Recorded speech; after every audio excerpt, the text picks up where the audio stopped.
When I look at my life, it makes me sound kind of old, but the biggest thing I always talk about with my brother and my family is how to create generational wealth. Players are at now is understanding they can own not just their voices, but own land and property and businesses, and that's really important to me and who I am outside of basketball, and be able to have a seat and a voice. That's kind of what I want to focus on, to tell others that it's still an opportunity to do that.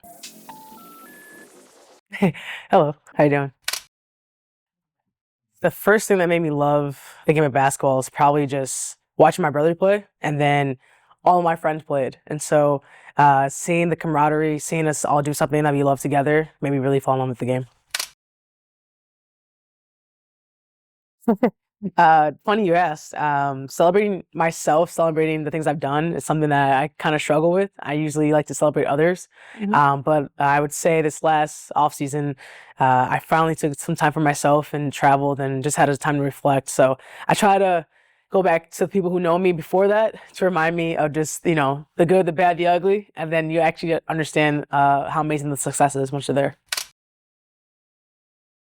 I'm actually pretty goofy. I don't always show that side of me, but there's definitely that side. And so hopefully people around the world get to see that this year.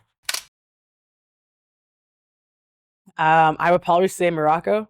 I've never been. It's something on my list, and there's a lot of history and culture there. On top of bringing the game of basketball there. Leadership to me means servitude. I think that's kind of how I was raised, is understand how to serve others. Everyone has their own way of doing that, but if the main focus is to serve, I think that's the best outcome. Staying confident when things are not as smooth is definitely the preparation that you have. I think all the things you do behind the scenes that no one sees through that process, that's where your confidence comes from.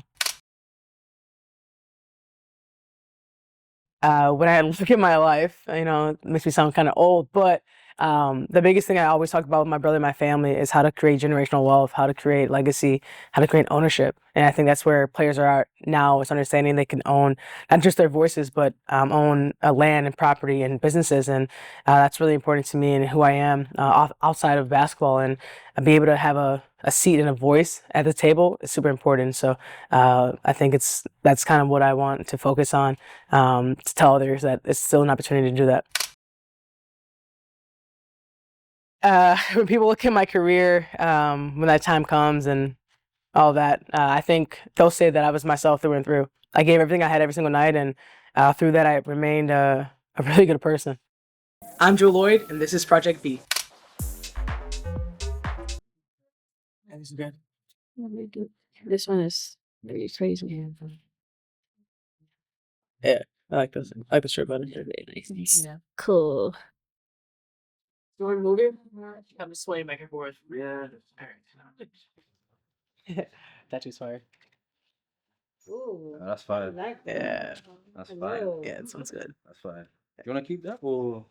Can I keep it?